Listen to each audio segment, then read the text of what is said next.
I wanted to go back to our series of messages that we started, A Day in the Life. And I want you to just consider with me, if you could, maybe if we had a guest speaker today, a man who was there with Jesus the day he died. We don't know a lot about him. We don't have a whole lot about who he is. We don't even have his name. But his life changed that day. He met Jesus. And so today, would you allow me to allow him to share the message with you? He would probably begin his message like this. You don't know a lot about me. I was there on the second greatest day in history. I saw everything with my own eyes. I saw the pain. I saw the blood. I saw the nails in his hands and his feet. I saw people mocking him. I saw the Sanhedrin and the Romans and the other people around mocking and spitting and killing him. I saw it all. And I wondered, why did it have to be this way? You see, it wasn't just another day in my life. Quite frankly, it was probably the worst day of my life. That's what I thought. I really thought everything couldn't get any worse than what it is. You see, I was hanging there on the cross beside of him. I was one of the three that were there. If you see in your pictures and your paintings today, you probably noticed there were three of us on crosses. Jesus is always in the middle, and, well, I'm the one to his right. The reason I felt so bad that day, and it wasn't because I was one of his followers or even that Jesus was being crucified. I felt the way I did because I knew that I was facing the same fate that he was facing. Yet I didn't bear up as much as he was having to bear up. You know, it wasn't always that way. I mean, how many children do you know decide they want to turn out to be a criminal or a thief, a murderer, a drug addict, a gambling addict? Life is not always that way. Our parents try to do the best they can for us, don't they? They try to raise us to be the best that we can be and make right choices in life, but somewhere along the way, we falter a little bit. We stumble. We go down the wrong path, and no matter how hard they try to get us back on the right road, we choose our own way. That was my story. I found a group of people who I thought would accept me and fit me in. My two closest friends were Barabbas and Christopher James. You know about Barabbas. Barabbas was like our big brother. I guess that's how we ended up where we were that day. You see, I had joined these guys and we decided that we were going to lead a revolt against Rome. After all, we needed to get out from under their oppression, and we wanted to make a better life for ourselves than our parents had. Well, the way that we funded our revolution was that we robbed rich Romans.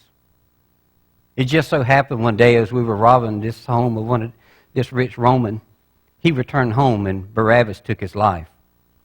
So you can imagine, we were with him. A trial, accessory to murder, conviction. That brought me to the place where I came face to face with Jesus. And maybe you've been in a situation like that. There I sat in the courtyard, right there in front of the governor's palace. Barabbas was tied to his heavy timber. James was the same, and I had mine. And yet we hung on and clung to hope. We were all getting ready to go off and die. There was nothing we could do about it. We knew that. The only hope that I had was it was getting close to the Passover feast. And so the soldiers teased us with the custom. You know the custom? during the time in the week of the Passover, Pilate would often release one of the prisoners to the people. And so I hoped against hope that it would be me. My name would be the one that would be called. Maybe my parents and my brothers would come and stir the crowd enough that they would call me and call out my name over and over again till people begin to incite and get excited like they did when Jesus came into town. Hosanna, Hosanna. And maybe they would call my name. And they never did. I think maybe they were ashamed of the things that I had done. And to be honest, maybe I deserved the punishment that I was receiving. That's where I am. It was about this time as we were getting ready to go to our death that the Sanhedrin come in bringing a beaten and bloody Jesus to Pilate. So we had to stop and wait before we got ready to leave to go out to the hill of Golgotha. They brought him before Pilate.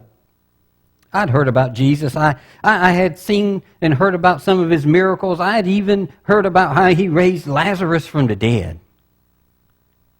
And so, that's where we found ourselves. Barabbas, James, and I sat there and waited. We're still wondering, maybe if we could have got this Jesus to help us lead our rebellion, we may have succeeded against the Romans.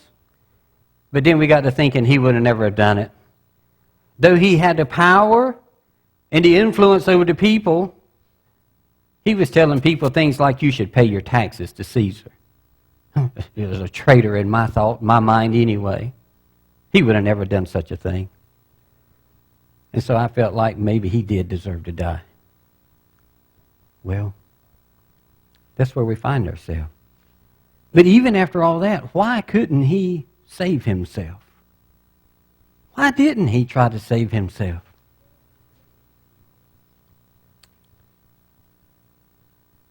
John records this. He was there that day, do you know? I saw him. He was standing there beside of Jesus' mother.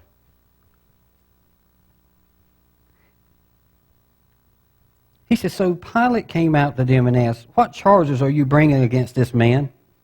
If he were not a criminal, they replied, we would not have handed him over to you. Pilate said, take him yourself and judge him by your own law. Their response was this, but we have no right to execute anyone. They knew what they wanted to do. But yet Pilate struggled with this. He took Jesus into the palace and he talked to him and he questioned him and he couldn't find anything to make him want to have him put to death. Everybody knew Pilate wanted to let him go. He didn't want to be responsible for crucifying an innocent man. And yet, the people wanted more. John records it this way. With this, he went out again to the Jews and said, I find no basis for a charge against him. But it's your custom for me to release to you one prisoner at the time of the Passover. Do you want me to release to you the King of the Jews? They shouted back, no, not him. Give us Barabbas. And so that's what they did. And it was in that moment that my last little bit of hope died. I knew my name would not be the one that would be called to be spared. You can imagine Barabbas' enthusiasm and excitement. He was all ready to go if any time they just turned loose his chains, cut loose him from his timber. We knew what was going to happen next. The crowd got quiet as they heard the Roman soldiers scourging Jesus. A scourge takes place when they take a whip that's been a lot of little braids braided together, leather with bone and metal balls and stones. And every time they would hit, it would make whelps, and then the next time they hit, this flesh would tear open. They did it to the point where even Jesus got to the point where he quit crying out. I knew all too well about the scourging. The blood had dried on my back, but the pain was still there. But even in my mind, I'm like, what's the big deal? Why didn't he save himself?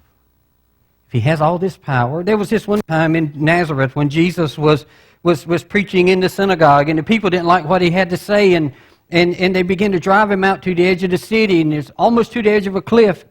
And Jesus just walks away and disappears. He had the power to save himself if he would only do it. That's where we find him. After a minute, we heard the doors closing, and we could hear men slapping Jesus, mocking him, saying, "Hail, King of the Jews!" John goes on to record it this way.